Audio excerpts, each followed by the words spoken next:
The observatory today, as some of you may be aware, has, I would say, maybe just a few Jesuits left working on the science part.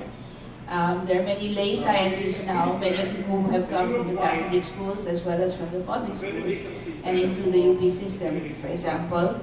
Many of them are women, so one of the most, I guess, distinguishing point from the previous and the old observatory is many of our scientists, including those who go out on the field, are women, geologists, climatologists, mappers, very, very brave and rather admirable. So the talk today, I think most of you are familiar with disasters, as our country has in fact suffered quite numerous large disasters in our time. I'd like to talk a little bit about the point of view of the observatory as we view disasters and development, starting with elements of disaster risk and what in fact Catholic schools should or can do. And some of the more urgent needs, mapping exposure and vulnerability, and that can be done in fact as our kind introduction has said. No? We can in fact do this mapping of exposure and vulnerability on our own as institutions. We'd also like to know what are the requirements of addressing rapid and slow onset disasters such as El Nino. El Nino, for example, can be in fact predicted.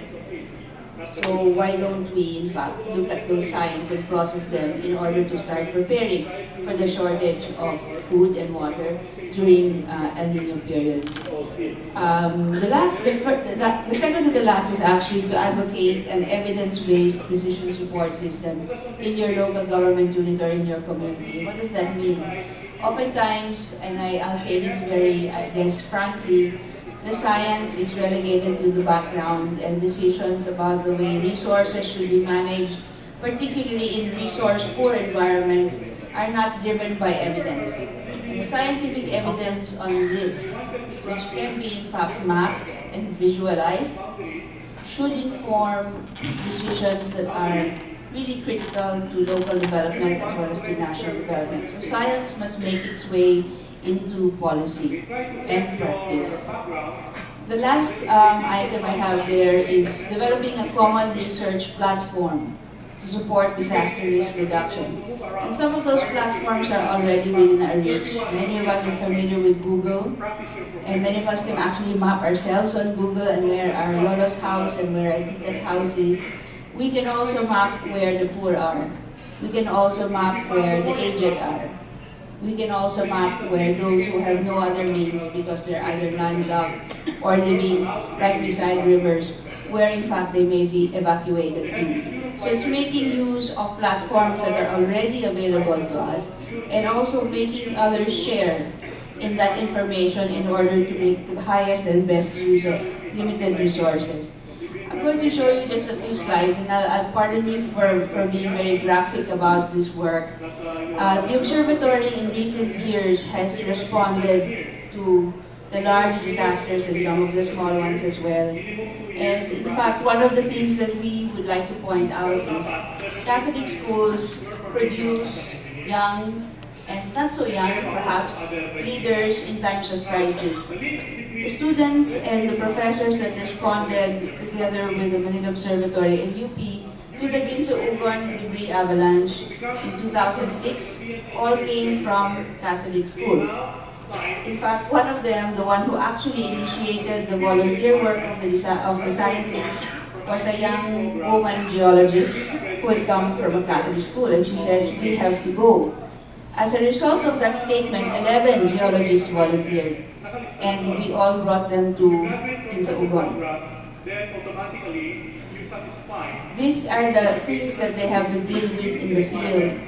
And if we had in fact known that this community was at risk, as in fact that information was available already at the DNR, perhaps the school that was buried and transported and the other people in the community would not have perished. Of the town of roughly 2,000, some of you may know, around 1,300 people died in about 7 or 8 minutes. That's how quickly the avalanche actually came down in terms of in Saugon. This is in fact Typhoon Raming.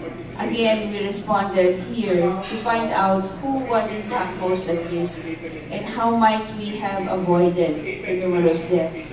In Albay alone, almost 2,000 people perished, many of them in Dinabatan, which is actually near the border already of Kamsur. This was a young girl whom the rescuers had found. And in fact, she was wrapped around the tree with barbed wire around her because of the strength of the lahar that came down. This is becoming a familiar sight, really, the police bringing the bodies away from the disaster site. And the most recent in Iloilo, Typhoon Frank. And many of you may have come from that part of the country. This is just one of the many really tragic sites that met people who responded to Typhoon Frank in Iloilo. Just a little bit of a background, and I think that maybe one of the most recent messages that we have from the Pope in the form of his encyclical, Caritas in Veritate, really has driven us to continue to work even harder in terms of understanding human vulnerability and the way we manage our economic system and the way we manage our ecological system. All of these are interrelated and they cannot be extracted from one another.